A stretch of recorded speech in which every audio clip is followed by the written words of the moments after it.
Welcome to Grill Wars, the podcast where we take popular, iconic films and controversial topics, chop them up, grill them up, and discuss what we love and hate. I'm Duke Meadowpoint. I'm Mike Freedom. Mike, what are we grilling up today? Today we have the movie Gladiator, released in the year 2000. It's an oldie but a goodie. I mean, we're in 2023, so yeah. But it's a pretty popular film. You've probably heard of it. It grossed about 500 million in the box office. Directed by Ridley Scott, music by Lisa Gerrard and Hans Zimmer. And we can jump right in and talk about some of this cast. Duke, what do you got for me? Well, before we get into the cast, I mean, just the memory alone of this film. It's we talked about it last time with when our last episode with Jurassic Park, but Gladiator, I would say, is in my top 10 movies of all time. It's one that is timeless. I think about it almost every year, and I probably watch it at least once a year as well, if not more. Yeah, Gladiator is easily top 10 as well. I think, like you said, it's timeless. And the reason why it's timeless is because of the just a genre, right? Historical fiction. So when you do such a good job capturing the time of something way in the past, it doesn't matter what year. I mean, it could be, the year 3000 and people will still talk, hopefully we'll still be talking about ancient Rome, Yeah. right? Because of the cultural influence and just what Rome brought to the table. And it's still so good. And the fact of the matter is, I mean, it won 5 Oscars as well, right? It won Best Picture, Yep. Best Actor with Russell Crowe, Best Leading Actor, so Best Costume Design, Best Sound, and Best Effects. So, Yeah. I mean, that's a testament as well to just how well it was made. Yeah, there's a lot going for it. It's Rome and the Colosseum. There's stories. People who love mythology would know about it. People who love history would know about it.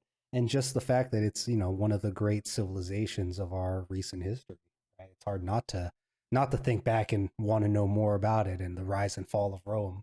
And Gladiator specifically talks about kind of the Colosseum and the life of a gladiator. And there's a nice little story that goes with it, which with 5 Oscar awards goes hand in hand with why even today it holds up so well. Yeah, I mean, you kind of nailed it too, like the Colosseum, right? It's so iconic. And if you actually, Duke, have you been to Rome? I have not. No, I've only been to Spain, but Italy was on the list. Have you? Yeah, I was there earlier this year, so I had to see. In fact, I wanted to see Rome so bad. Well, I should say I wanted to see the Colosseum so bad. I was dealing with probably the worst acid reflux attack I've ever had, and I had Oh tickets to no. the Colosseum. And I said, I'm like, yo, don't be a pussy. Just fucking go see the Colosseum. Like, what would Maximus do, right? Yep, And I yep. went, and I suffered the whole time, but it was like, it was unbelievable just to know, like, oh my God, like this place is so old. And with everything that happened, and of course, I was thinking about the movie, which we'll get How could into. you not? How could you Yeah. not when you're standing right in front of it? Yeah, and in fact, like whenever people say they haven't seen this movie, I'm like, what? Like, what do you mean you haven't seen this movie? I'm gonna make you watch this movie right now, right now. Yeah, I believe it's still today considered in the top 100 movies of all time, is it not? I want to say You know, from an action film perspective, especially, I feel like it's in the top 50, if not. that's a good point. And there's Yeah. tons of action. I mean, it's well, I mean, first off, I think we could get right into the cast. It's just perfect. Everyone did a great job. Oh Of yeah, course, Russell Crowe is Maximus. yep. Main guy. Um, yeah, Joaquin Phoenix, this is the first movie I saw Joaquin Phoenix in. Yeah, he And he was he was the Joker, right? In the yes, he newer was. Joker, he did Yeah. fantastic in both of these films. But this just as common as he's such a prick, Yeah, and like he's so evil. Like, so unlikable. yeah, it's so bad. But I mean, like the way the movie, we did it with our last movie when we were talking about it. We were talking about Jurassic Park. Same thing here, right? I mean, the movie opens Yep. and you get introduction. The introductions to characters is just done so well. You have Maximus, he's a general. Um, You have Marcus Aurelius, who is another timeless character as far as Rome is considered.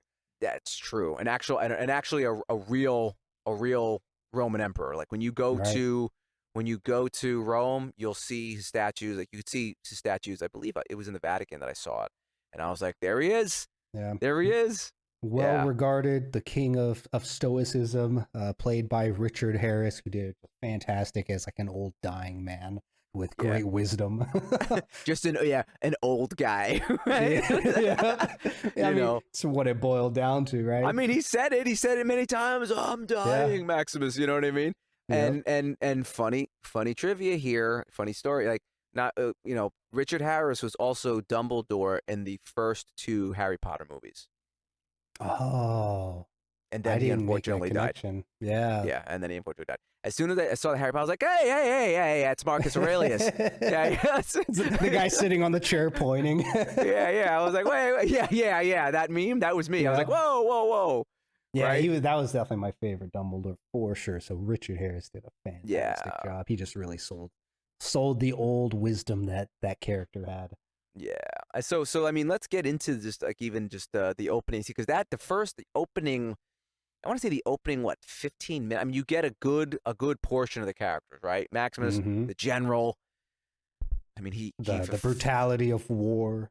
Yeah. Oh my gosh. The prices that they pay. You get to also understand a little bit of Maximus's character. Again, tying back to what we talked about in the last episode about how the storytelling, it's teaching you about characters and their personalities and their traits and habits without directly spelling it out. Like Maximus obviously talked about his family and wanting to go home. He talked a little bit about his quiet life, and everyone around him, right, would stand and salute him and show respect. So he's like a renowned general within the army, well respected. Clearly, just through implication, has his stripes, and yet he's just this humble old farmer who just wants to go back to his wife and kid.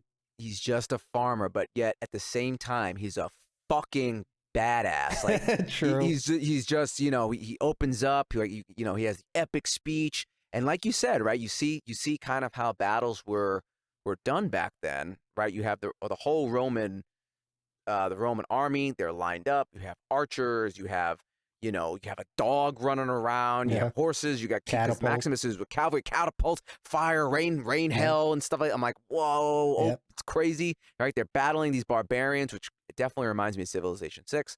I can see that.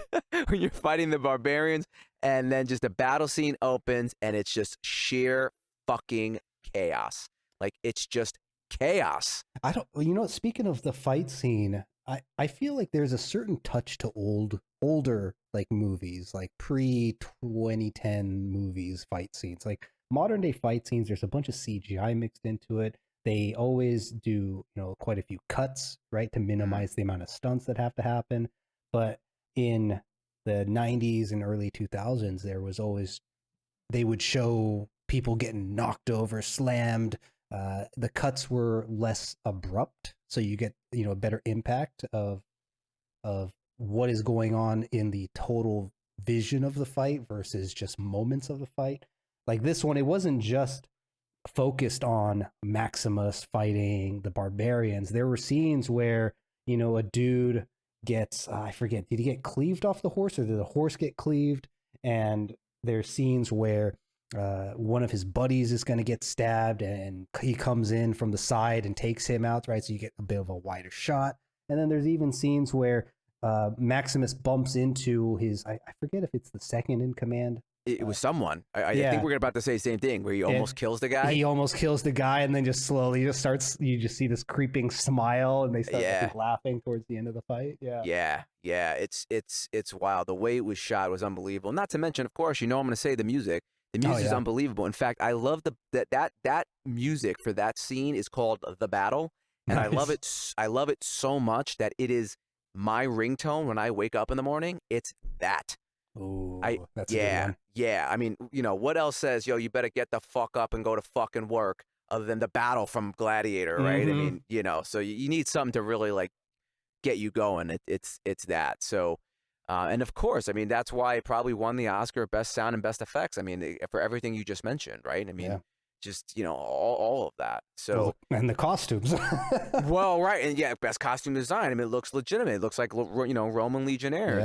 It's just it looks like barbarians. Yes, correct. And even like in the camp. So it just everything, right? I mean, even after, so that battle was in the first like 5 minutes of Yeah. the opening movie, the opening of the movie, and then of course you get introductions to some of the other characters, right? Yeah. Like Marcus Aurelius, and then Lucilla, played by Connie Nielsen, Yep. and Commodus, played by Joaquin Phoenix, and immediately, like, Commodus is such a snake, like he's such a weasel. Yeah. Kind of Immediately, thinks about himself, shows up late. It's like, oh, did I miss the battle? And Marcus Aurelius was like, you missed the war. yeah. And it's did you catch too when he's talking to Lucilla? He's like, oh, he's gonna announce me to the Senate, and like, and she even says like, oh God, your incessant scheming is driving me nuts. Like she says it like that's all he wants is the fucking rule. That's all he wants is to be emperor. Yeah, he was the And first millennial before millennials were a thing.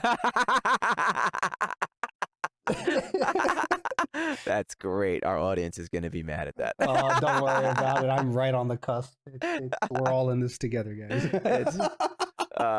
You spoiled brats. Right. But that's what he was. That's what he was. You're right. You're right. And what's interesting too is that in the opening scene, those opening scenes too, when he meets Maximus, he's like, "Oh, I embrace you as a brother," and he's like, "Oh, there's a respect there, just because it's there," Mhm. and which then kind of leads into the after scene of the battle where he goes in. In fact, that was one of the for those of you guys listening, we watched the extended movie with the extra scenes, and that's an extra scene. He walks through like the tent and he just looks at the carnage of what happened to his soldiers, Mhm. and they're all fucked up. I mean, they're cleaved, they're dying, they're bloody, like it's insane. And what can he do? He's just like, He's okay, just taking it in. Yeah. what can you do? It's like there's a battle, and so yeah. And then it leads right into, he goes into the tent and he starts talking, and he's like, oh, he meets up back with what's his name? Quintus, played by Thomas Arana maybe his name is. And he washes, did you pick up he washes his hands? And it's blood. It's all red, and I'm like, oh my God. And it goes back to what he was saying too. He's like, dirt washes off way easier than blood, Quintus, right? Which is true. And he's like, oh, Maximus the farmer. But in that scene, right, that's where you start getting an introduction to some of the senators, right? At least Gaius and Falco is there. And kind of already setting off like the good guy, bad guy, or actually no. When they were first introduced, it was much more of a kind of a side note that hey, these are senators, and they were more doing that political little ha ha laugh together. Exactly, but it's still there because what's important is that again, even when Commodus is there, he's like, oh, one of the senators, I think it was Gaius. He was like, hey, republic, Rome should be a republic. Yeah. And Commodus is like, no, come here. And he's like, yo, I might need you, blah blah blah. And he's like, yo, and Maximus is like, I just want to go home, man. And he's like, okay.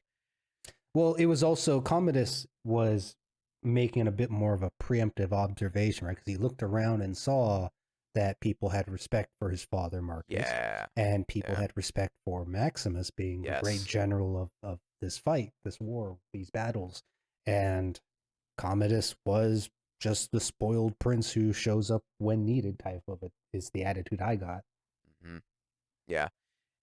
And then that leads us right into, well, I mean, just sucks. I mean, the scene, it's just bad. It's just rough because the scene, you get Marcus Aurelius. He tells him his grand plan, like, hey, I want Rome to be a republic, and he's like, Maximus, I need you to take over, and Maximus is like, fuck that, I want to go home. Yeah, it's been 2-3 years, whatever it was. He said. Oh yeah, 200 something days. Or, yeah, it's So it was a long time. That no, you're right. It was over a couple years. Think about that, right? Because his kid is not, he's not old. His kid's supposed to be young. Yeah, I think he said that his son was 8 now. Yes, which means he basically missed out on his entire I remember my father part of childhood. Yeah, I mean, think about a kid between 5 and 8. That's a big gap. Yep. It's a big fucking gap. And yeah, there's, and I guess they call him Spaniard, right? So his place is in Spain. He describes his house. Sounds great. And then he wants to go home. And then he has to drop the bad news to Commodus. And and the audience knows just by watching it, like, oh, this is not going to end well. And he just, damn, man, he wanted so bad. He fucking kills his father, right? And it just, and then after that, right, he knows, Maximus knows immediately what's going on, right? He gets called in, he knows immediately what's going on. And he actually was considering Marcus Aurelius' proposition. He talks to Cicero, his boy, who's played by Tommy Flanagan, who, again, fun trivia. Tommy Flanagan, this is the first time I saw Tommy Flanagan. He plays Chibs in Sons of Anarchy, if you've seen that show. I don't think, Duke, I don't know if you haven't watched it, right? I watched bits and pieces of season 1, but not, doesn't he plays a Scottish guy, and in fact, Tommy Flanagan is, I believe, Scottish. And it's funny because he's got very little dialogue in the movie, but you can hear it just a little bit when he says that one line. He's talking to Maximus. You can hear it just a little bit. But he's yeah. What are you gonna say? Yeah, super little screen time and lines, but he is, I think, for me, one of the most memorable like side characters in this movie. Yeah, Cicero. Why? Yeah, so because the scene when he's praying, when Maximus is praying, right? There's something very meaningful about the scene where Maximus and Cicero are kind of talking, like they have history is kind of the vibe that you can tell. Right? Yeah, that's his boy. It was almost like together. Yeah, they were like brothers in arms at one point. There was something more to the history between those two that I don't think they ever fully explain in the film. They don't explain it, but you see, again, this is what's so good about between the acting and just, you don't need to, right? You know that there's like that deep loyalty between them. Correct, right, and that he was, or even though if he was his servant, like Maximus, he wasn't like that guy to be like treat him any less, right? He treated him great, and again, that's what built that loyalty. In which, in fact, he treated everybody great, the whole army great, which is why everybody fucking loved him. He was just one of them. Yeah, in a different position. Yeah, and he was just good at what he did. And who was the second command that betrayed him? What was it? You mean the general? Yeah, Quintus. Was that Quintus? Yeah, Quintus. Yeah. So I think another surprising thing with the introduction of the character is that Quintus, you do get the vibe early on that he is there as a soldier, a servant of the war, or the army, I guess I should say. Yeah. And they give you this impression at the beginning, at least, that they have a good, a respectable relationship, which then gets, obviously, when we get, later on in the chat, we'll have some spoilers on what happened, but it I think surprised some folks, myself included, when he did what he did, and turned things around. Which is when he basically was like, he basically sided with Commodus. Yeah. Well, not even just execute, but when he, decided that the position was more important than loyalty, and then the orders, he's just following orders. Orders. Yeah. And that's that. And but through the acting, like, you could see there's conflict in his eyes, which was fantastic. And then it full circles at the end, which we'll talk about later. But yeah, true. And so after that, then they try and execute him, which was crazy how he gets out of it. Just crazy. Yeah. Although I don't know how he didn't cut his hands on the fucking sword. That's right. There, out of all the blood and gore in the film, that one I don't think had any. right. He just he grabs the blade in this weird way, and I'm like, all right, whatever. Again, it's a movie, so all good. Yeah. And then he gets hurt. He goes home. And oh man, that family's, when he gets to his house, fuck, like it's probably the worst scene in the movie, but it's also the most important scene for Maximus's character because it breaks him. It breaks him, and he's just like, whatever, like, fuck it, like he just walks back into his house. His kid and his wife are All just right. crucified, Yep. burnt And burn crucified. alive. Yep. Yeah, like, oh, right, and then he's just there. He's snot's falling out of his nose, like Which, just speaking of which, there's a lot of scenes where a character in a film, an actor, is supposed to be just completely heart wrenched, devastated. This is rock bottom, below rock bottom. Russell Crowe really sold the fact that this is a man who's hardened by war, who's just fallen apart. yeah. It's the Yeah, only it thing was he so good. wanted, Yeah, and just gone, right? So yeah. yeah, like wow. And then things take an interesting turn because he gets picked up by the traveling, Slavers. the traveling slavers, Mm-hmm. right? And that's where he finally meets Juba, played by Jaimin Unsu. It was freaking great. Yeah, he was also excellent, and he's been in other things too, right? He was in Blood Diamond. He was in Constantine. He's been in other things. He was really good in Blood Diamond. If you've never seen Blood Diamond, that's a good one. He was really good in that. But after that, then they heal him up. Don't ask me how they heal him up because he had a pretty big gash on his arm, and I'm like, Well, the maggots cleaned the wound. yeah, is that how that works? I don't know. Oh. But there are like old medicines or practices, treatments where they'll use like leeches to clean the wound. So Ugh. it wouldn't surprise me if somewhere, in that region way back when, maybe, they would apply maggots to a wound to kind of clean up the rotting flesh and then clean it out once it's more raw and then patch it up is kind of what they did in the film. So it wouldn't surprise me if there's a little bit of less than sanitary medical, know-how there. I mean, it worked, right? So Yeah. whatever, ancient medicine, they work. And then you get, I want to say, like, at that point, you get introduced to like almost like the second round of characters, right? So yeah, his new brothers in arms. right. That's a great way of, that's a great way of looking at it. That is a great way of looking at it because yeah, you have, Juba Hagen, who was played by Ralph Moeller. I'm sure I'm butchering his name. And then you meet Proximo, Oliver Reed, right? Who's kind of leading that. And it's interesting because at first he's like, fuck this. Like he doesn't want to fight. And they like, yeah. They push him around or whatever. And that's another extended scene, okay, where I don't know. There's like the book guy, the guy who pisses himself before he goes out into the poor guy. theater. Yeah, and he's like, I was a scholar, and and Hagen comes over and he's like, oh well, if you want to be free, you have to kill me. You have to kill him. And I can't do it. Yeah, and he's like, well, I can, and I'm like, oh, right, and it's great. It's so, and then that's when you first get like you said, like a good.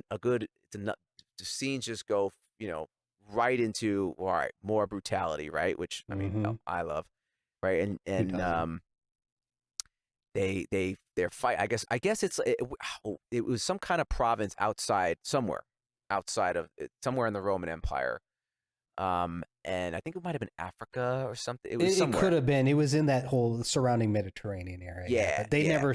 I don't recall if they specifically said. They did. They did, and I can't remember right now where it was. You guys can comment and let us know. Crack on us. Too. I know they mentioned. I can't remember where it is, but and then I looked it up. I was like, "Where is this?" And I was like, "Oh, so it's outside somewhere." And the Roman Empire was just huge, so somewhere outside, somewhere in a province, and Proximo's there, and he's kind of the shot caller. So like he's running these. Yeah. Well, actually, he picks them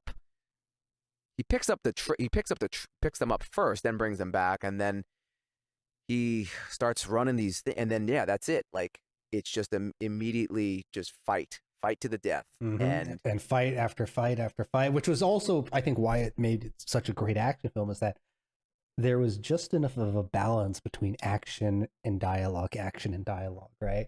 The flow of the film was so good, and it's funny because Proximo. You learn more as the movie goes on, like, oh, Proximo is a super fascinating character within the whole, interweaving relationships of, the cast, the actors, or not the actors, the characters. But Proximo, even when Maximus was like, oh, I'm not going to fight, I'm done with fighting Proximo. As soon as you get in the arena and, someone comes at you, you're going to fight because, if you don't, you're dead. Yeah. And Maximus does exactly that. As soon as he's thrown into the ring, He's immediately, he actually starts off defending himself with a shield, but then he's like, he picks up one of the weapons and starts killing again. Right after this whole hubbub about, my wife is dead, I have nothing to live for, but he still doesn't want to die, and It's survival. Yeah. yeah, it's survival and his relationship, I think, with Juba, this this new friendship that Yeah, they they form. get paired up. Yeah, they get Yeah. paired up, and they clean house. Yeah. And it's interesting because then the stories are basically there's parallel stories happening between what's going on with Maximus and then what's going on with Commodus, and the Commodus, senators, right? and Rome. Yeah, and they flash to Rome, and that's one of my favorite scenes when they flash to Rome, and you just look at what ancient Rome could have looked like back then. Yeah, this right? just massive scene of kind of what you think of, a sky view of an urban area today, like New York or LA, but with the Roman aesthetic. Yeah. And this huge Colosseum. yeah, and he rolls in, and and then it's funny because you can clearly tell like they don't respect him. And they're joking, they're laughing at him, and he gets all butthurt and he leaves, and it's just can't take the criticism at all. Yeah, and it's just the classics of like, this guy he's not a leader at all, and well, he hasn't even earned that, because according to like the senators, like he didn't do even the bare minimum required for governing. Right. So like the Senate doesn't respect him. I actually really love the scene when the festivities begin and the Colosseum fights have been going on. And there's a scene in the streets where there's a fire breather and the senators are having a bit of a chat. I think it was Gracchus and Gaius. Gracchus and Gracchus and Gaius, yeah. We're having a little chat, and he was saying, God, like, what does Commodus think he's doing? He's gonna, this is gonna be the end of Rome. And they're saying, no, I'm surprised how clever he is and how well he knows Rome. You give them a spectacle and they'll be distracted. You take away their freedom, they won't even notice. And I was just like, that's kind of like what people are saying today. yeah, exactly. They should have just given them some TikTok and it would have been over. Exactly, right? Yeah, you keep the masses entertained, and they're not really thinking about the what goes into it or what's necessary, which was a good little bit of foreshadowing, and kind of really just speaks volumes of how fickle the respect from the citizens and the senator ended up being at the end of the film. Yeah.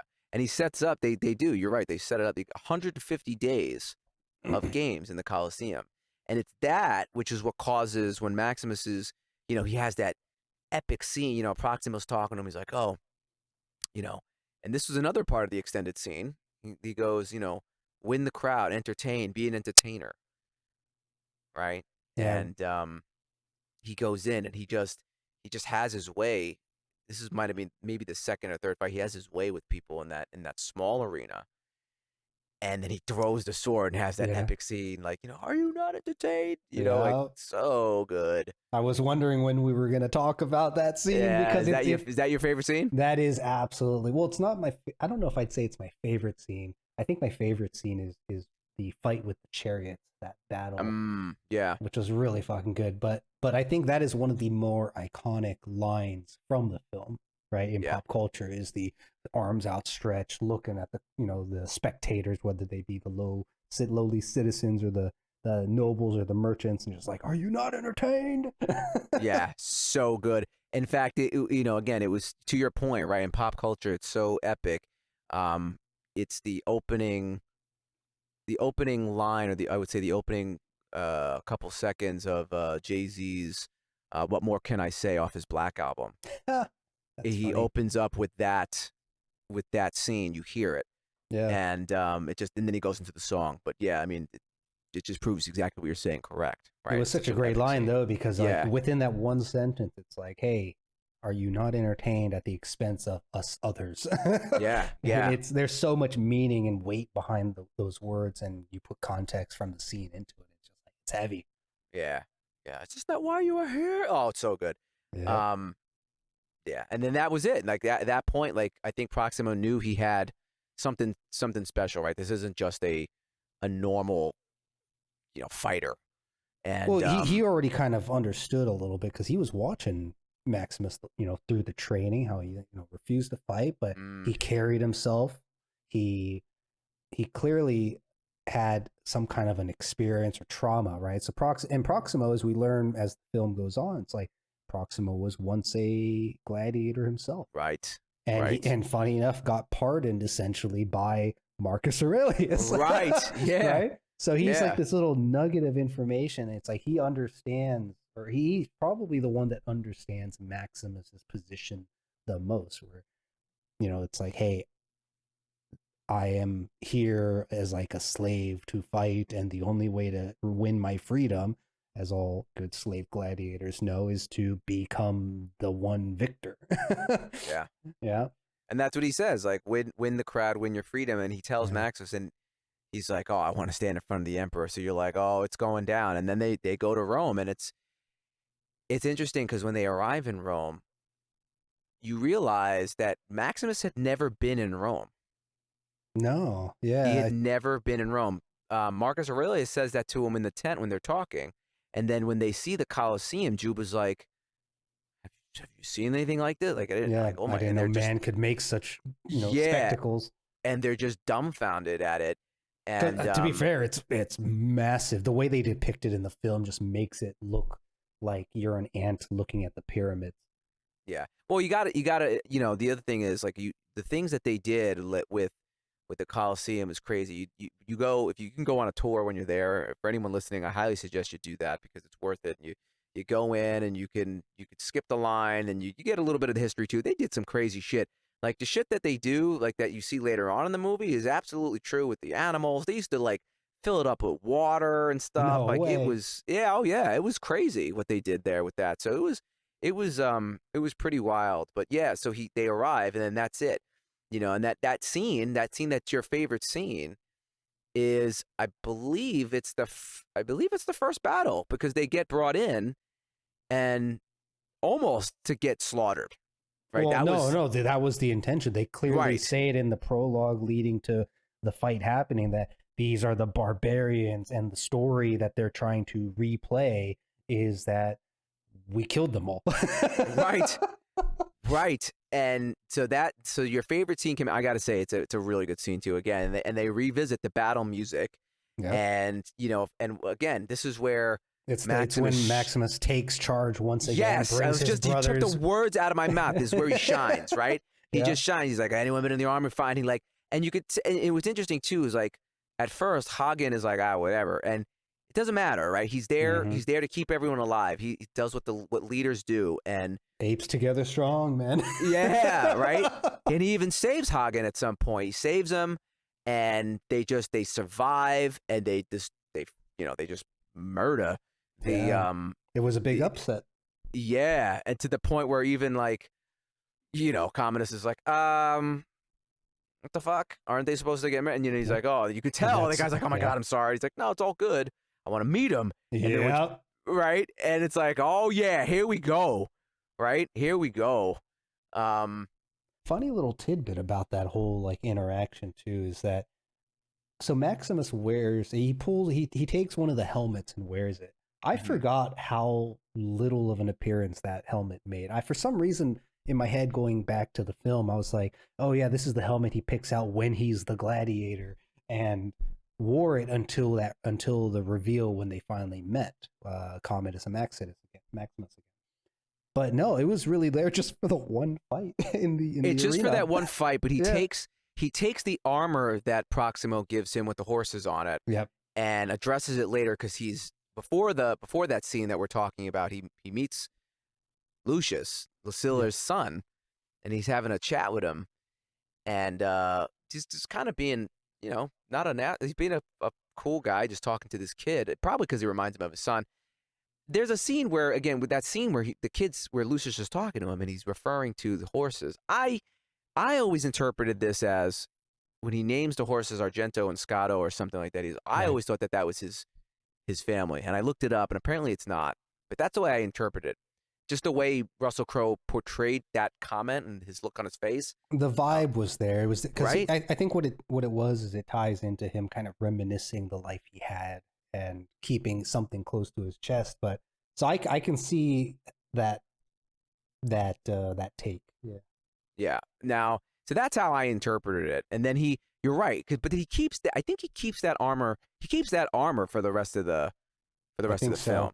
But Yeah. you're right. The helmet is only that one thing. And you know what's funny? When you go around the streets of Rome, outside the Colosseum, You you see go that into helmet? these. Oh, dude, yeah, it's everywhere. It's like it's everywhere, and it's like, oh, get the helmet, then Max. You know what I mean? They clearly play off that. It's That's a funny. an overpriced souvenir that you can buy in Rome. That's hilarious. Yeah, I Yeah, mean, you gotta have it, right? It's tourist attraction, so we get it. We get it. It is yeah, unfortunately what yeah, it is. So yeah, with the Colosseum scene, right, with the face reveal, with Commodus then wanting to have him murdered right then and there, yeah, but then the yeah, crowd is like, live, live, live, live, yeah, yeah. and Which he is won the interesting, crowd. He started to win the crowd. right? So he wins. He wins the crowd right there. Here's another little historical information. So you know how they do the thumbs up, thumbs down thing. So Yep. like as soon as that happens, right, they're gonna kill him, and they're like, no, no, live, and they give thumbs up. Back in ancient Rome, the thumbs up was actually the sign to kill, Oh, so it was flipped. as if it was like, hey, thumbs up, kill him, like go ahead and kill him, and it was like Mm, a closed fist or something like that would be like, let him live, right? that makes sense. It was a Now, sign to the soldiers rather than to people. right, and it was just kind of like, I mean, it looks better, thumbs up, live, thumbs down, Yeah. die, and like after that, like they like that whole scene, Maximus Decimus Meridius, commander of the army of the north, like that is such an epic line, and you could just see like Commodus is like, what the fuck, Yeah. because he really thought he was dead, and Yeah. he after that, he's just like, oh, I'm terribly vexed, right? And he goes about talking about it, and then here's He's an additional. tilted. Yeah, say again. He was tilted. Oh, big time. And he the one of the additional scenes again is where he talks to the soldiers about what happened, and he executes them.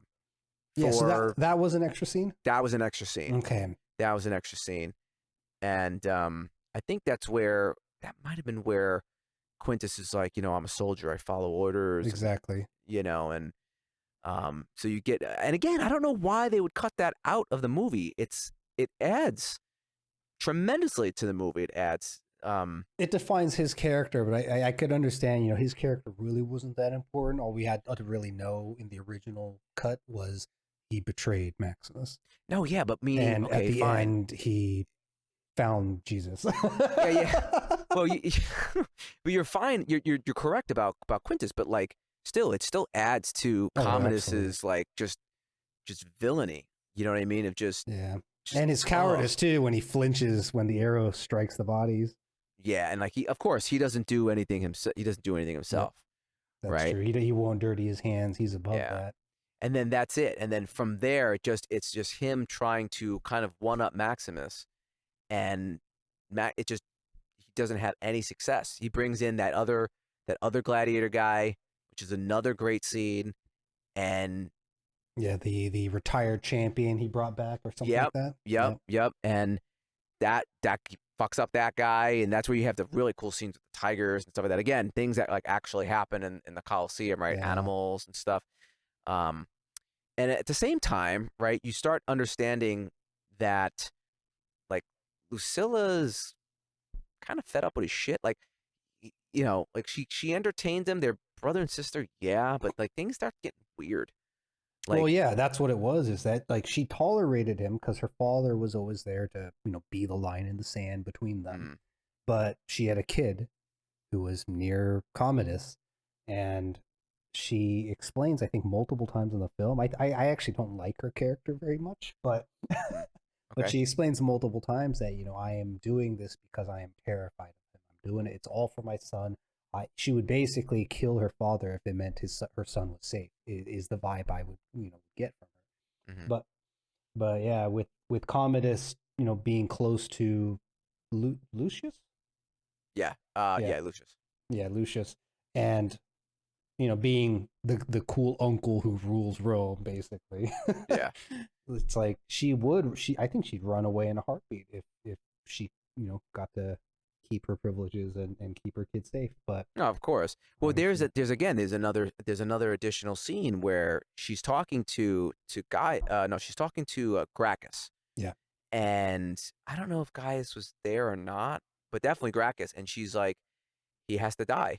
So Mm. because the games basically were bankrupting the food stores, and that everybody would be starving within like 2 years or something. So like he's doing all this, and at what cost? At the cost of the people's security. So there was actually a scene where Commodus told, was it, it might have been Falco was with him, where he was saying that I told the Senate that there was a food, that the money was coming from our food storages, and Oh, they did nothing, which is yes. what piqued his suspicion that there was a snake amongst them, or they were planning Mm, something. So yes. I don't know how true the whole food stuff is, but it was interesting because both sides, right, through like subtle and very short amounts of dialogue and screen time, really just explained a whole fucking another plot that was going on in the back end between like when are we gonna strike and take down Commodus? How is Commodus gonna learn what these people are doing? What's he gonna do, and when is he gonna snap? Because he was kind of a psychopath. Yeah. So Definitely. Yeah. Definitely. there's some Definitely sociopath suspense for baked sure. into the movie. Yeah. Yeah. And it just and so while that's happening, then they start scheming. Well, can we leverage Maximus? And then first Maximus tells Lucilla to fuck off, Basically. and yeah, and then um he changes his mind.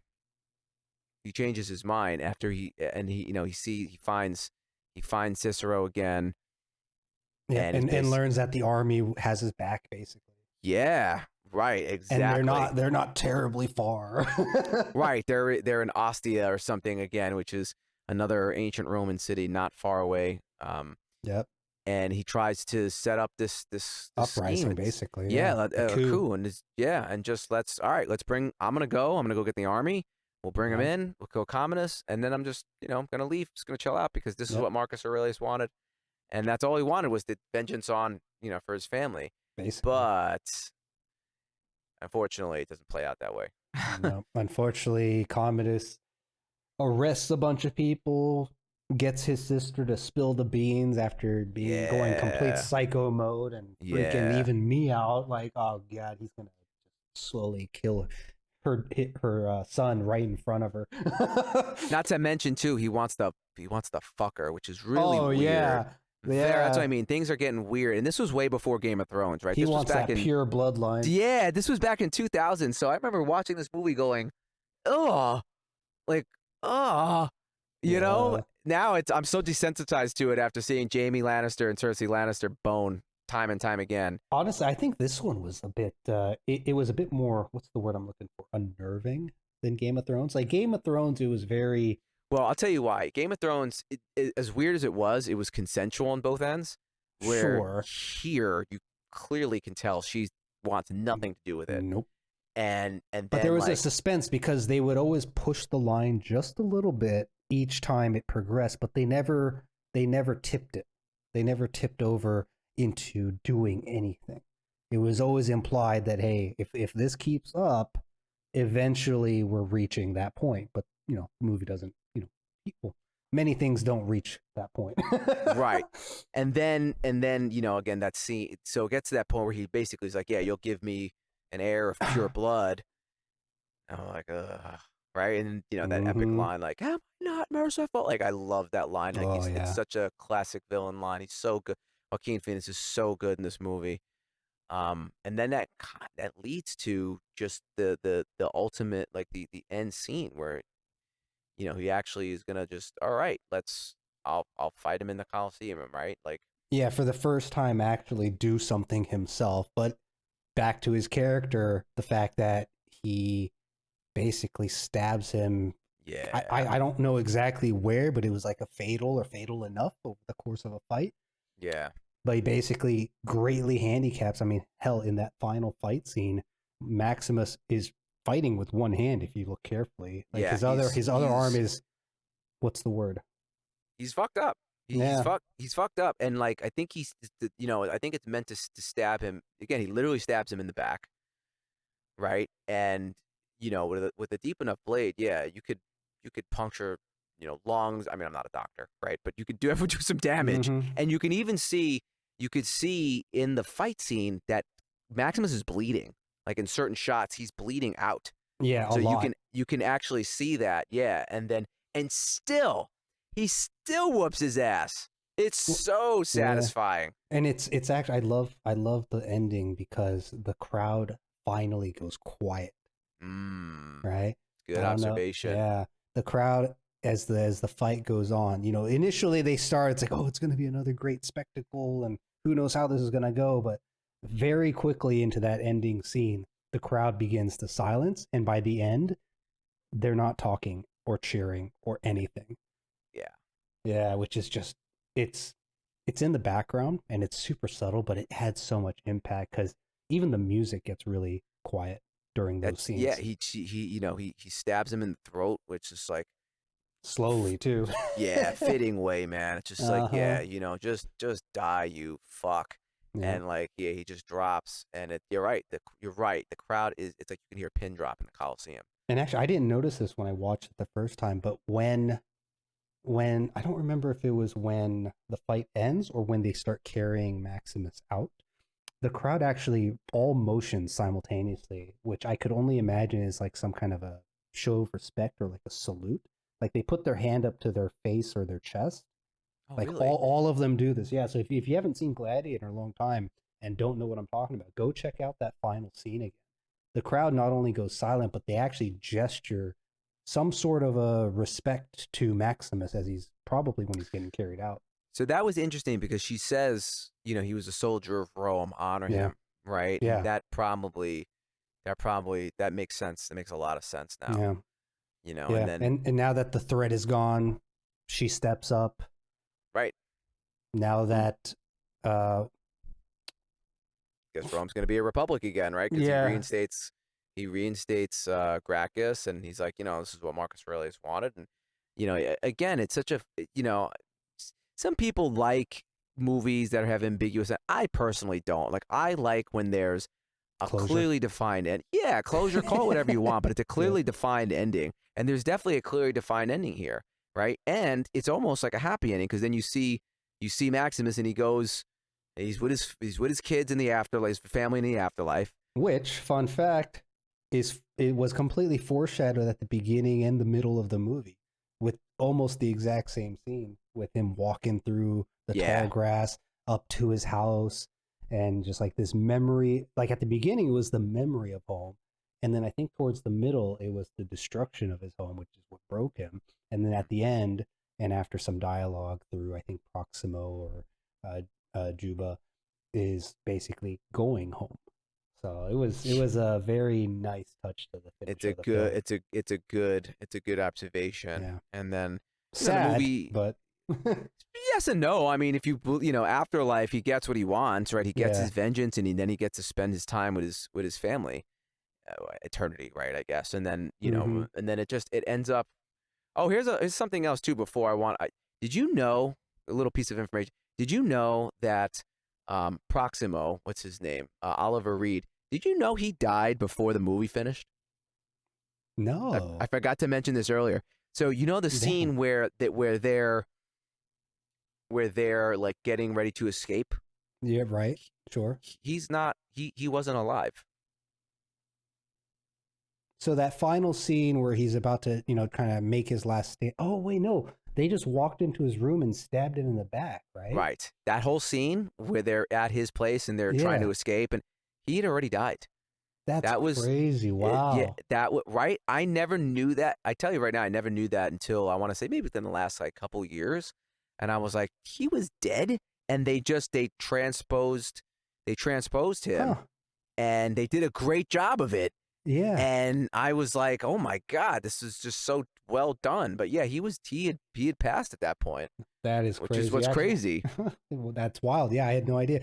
My brain when I think of actors who have passed away and they have to include them in a scene, my head goes to Star Wars with what they did with what's her name?